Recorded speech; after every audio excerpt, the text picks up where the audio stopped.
नमस्कार, आप देख रहे हैं आर्य न्यूज। मैं हूं आपके साथ पल्लवी सिंह। रुक करेंगे दुनिया भर की और दिन भर की बड़ी खबरों की ओर। बता दें कि आजादी का अमृत महोत्सव के मौके पर इस बार गणतंत्र दिवस परेड भी खास होने जा रही है। आजादी के 75 साल के जश्न के तहत इस बार दिल्ली के राजपथ के ऊपर पहली बार 75 एयरक्राफ्ट फ्लाइट पोस्ट करते हुए दिखाई देंगे। इनमें से 5 राफेल विमान भी फ्लाइट पोस्ट करेंगे और एयरफोर्स की PRO wing commander Indrani Nandi ने सोमवार को बताया है कि इस बार सबसे भव्य फ्लाइट पोस्ट किया जाएगा। इस दौरान आपको बता दें कि वायुसेना में नेवी और जहाज भी हिस्सा लेंगे। उन्होंने कहा है कि राजपथ के ऊपर 5 राफेल भी उड़ाए जाएंगे। इस दौरान यह भी कहा गया कि 17 जैगुआर फाइटर एयरक्राफ्ट 75 की शेप में आसमान में उड़ते दिखाई देंगे।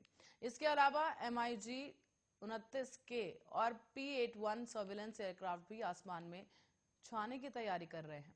कोरोना वायरस महामारी संबंधी हालातों के मद्देनजर दिल्ली में इस साल 26 जनवरी को गणतंत्र दिवस की परेड के दौरान करीब 24,000 लोगों को उपस्थिति की अनुमति दी जाएगी।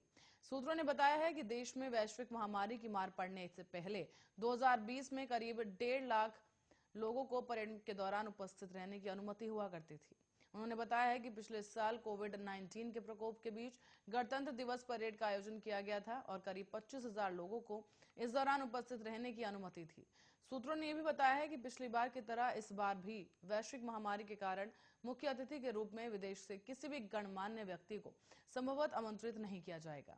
Bharat, Uzbekistan, Turkmenistan, Kazakhstan, Kargil गणराज्य और तजाकिस्तान के नेताओं को आमंत्रित करने की योजना बना रहा है।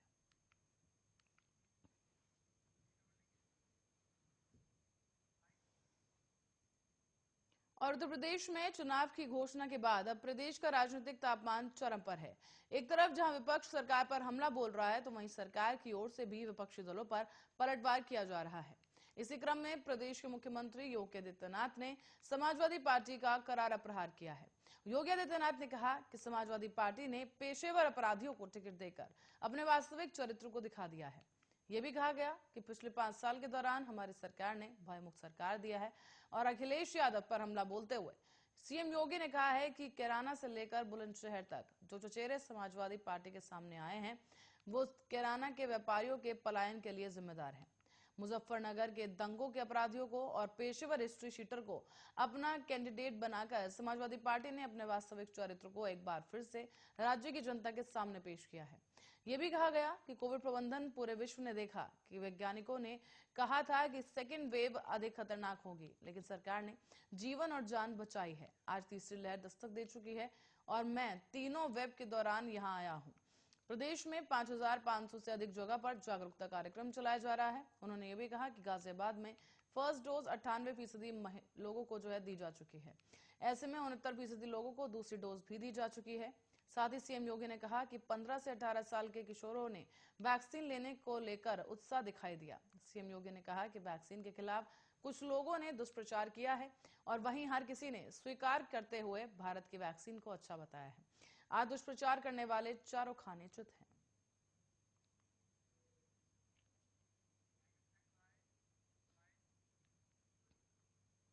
पंजाब में चुनावी तारीखों का ऐलान कर दिया गया है और एक बार ये तारीख टाल दी गई है। अब 20 फरवरी को वोट डाले जाएंगे। पहले चुनाव आयोग ने 14 फरवरी को वोटिंग की तारीख तय की थी।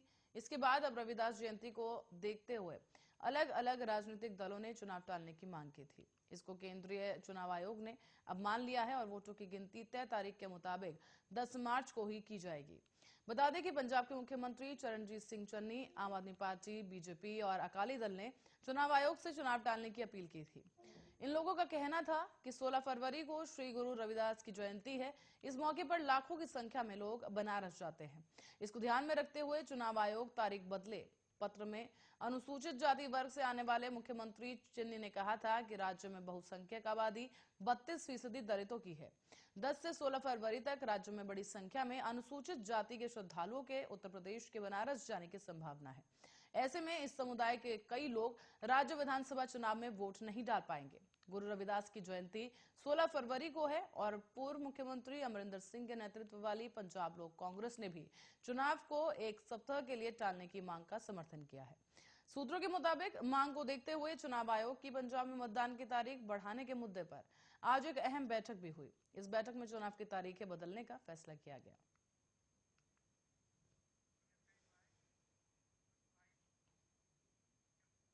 और समाजवादी पार्टी के राष्ट्रीय अध्यक्ष अखिलेश यादव ने एक बड़ा ऐलान किया है कि सभी किसानों को सिंचाई के लिए मुफ्त बिजली और ब्याज मुक्त लोन दिया जाएगा।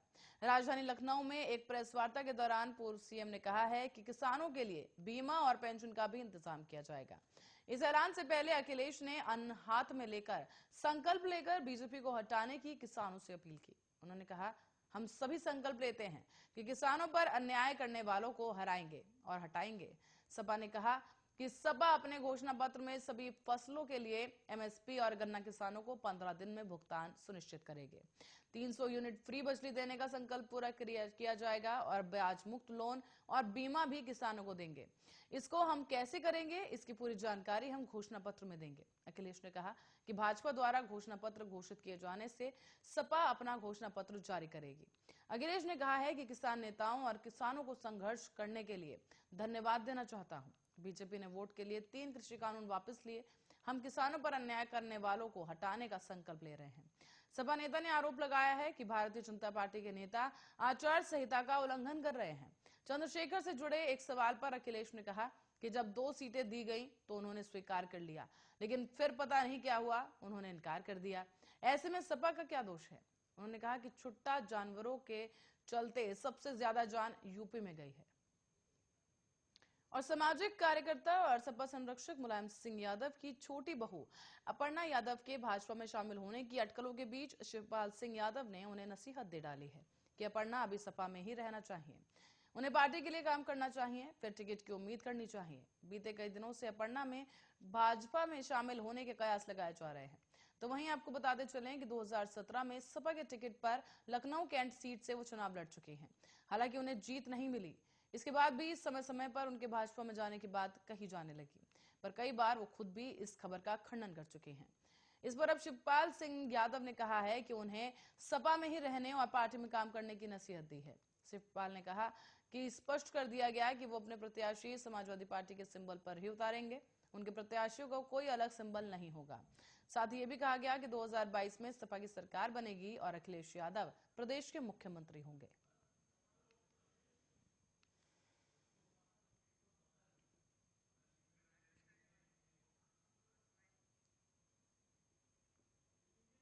और विधानसभा चुनाव में एनडीए में भाजपा की सहयोगी निषाद पार्टी को 15 सीटें मिली हैं।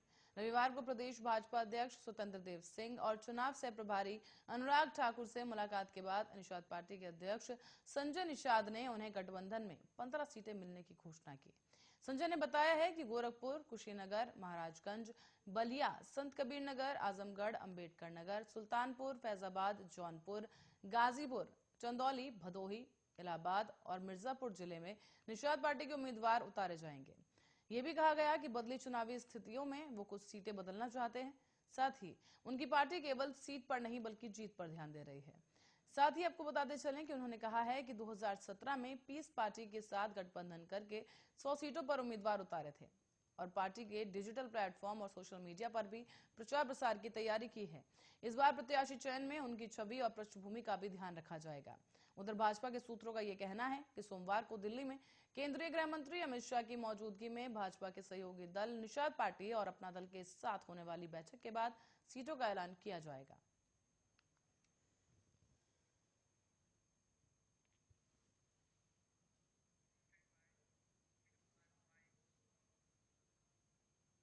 और कोरोना की बेकाबू रफ्तार लगातार जारी है। देश में पिछले 24 घंटे के दौरान कोरोना संक्रमण के 2,58,089 नए मामले सामने आए हैं। 385 लोगों ने इस महामारी से अपनी जान गंवा दी। हालांकि इस दौरान 1,51,740 लोग कोरोना से ठीक हुए हैं। कोरोना के नए मामले आने के बाद अब देश में कुल सक्रिय मरीजों की संख्या बढ़कर 16,56,341 हो गई है। अब तक इस महामारी से 4,86,451 लोगों की जान जा चुकी है, जबकि कुल ओमिक्रॉन के मामले बढ़कर 8,209 हो गए हैं। इधर देश में तेजी के साथ वैक्सीनेशन अभियान चलाया जा रहा है। अब तक कुल 157 करोड़ से ज्यादा वैक्सीनेशन किया जा चुका है।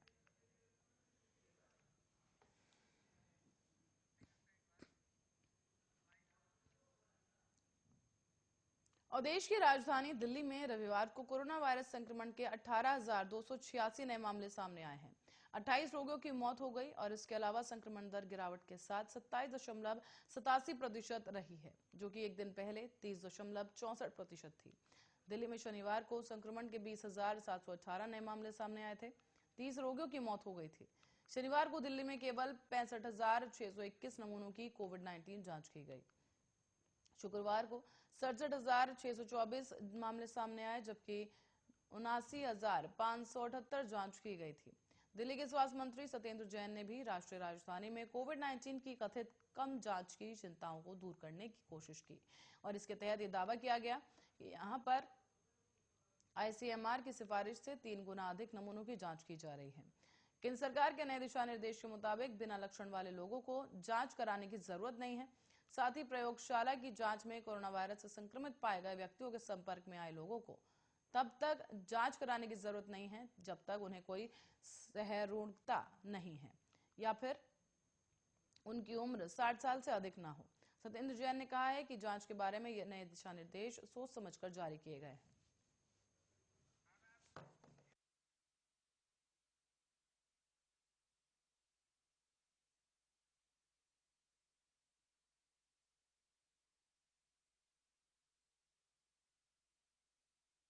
इस दौरान साथ ही ये भी कहा गया कि जिन लोगों की जांच की जानी चाहिए उनकी जांच की जा रही है।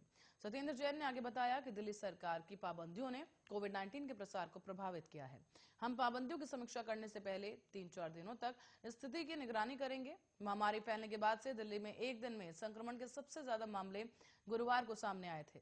गुरुवार को 28,867 लोग संक्रमित मिले थे। इसके अलावा 31 रोगियों की मौत हुई, जबकि संक्रमण दर 29.21% थी। दिल्ली में गुरुवार से पहले एक दिन में संक्रमण के सबसे अधिक मामले पिछले साल 20 अप्रैल को सामने आए थे, जब 28,395 लोगों की संक्रमण की पुष्टि की गई थी।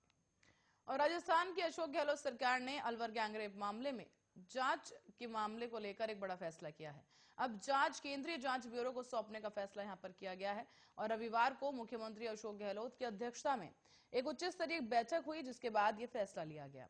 राज्य सरकार इसके लिए जल्द ही केंद्र सरकार को पत्र लिखेगी। बैठक में गृह राज्य मंत्री राजेंद्र सिंह यादव, मुख्य सचिव निरंजन आर्य, अतिरिक्त मुख्य सचिव गृह अभय कुमार और पुलिस महानिदेशक एमएल लाठर, अतिरिक्त पुलिस महानिदेशक अपराध शाखा आरपी मेहरेड़ा और अतिरिक्त पुलिस महानिदेशक सुरक्षा एस सेंगथिर समेत कई अन्य वरिष्ठ अधिकारी उपस्थित रहे।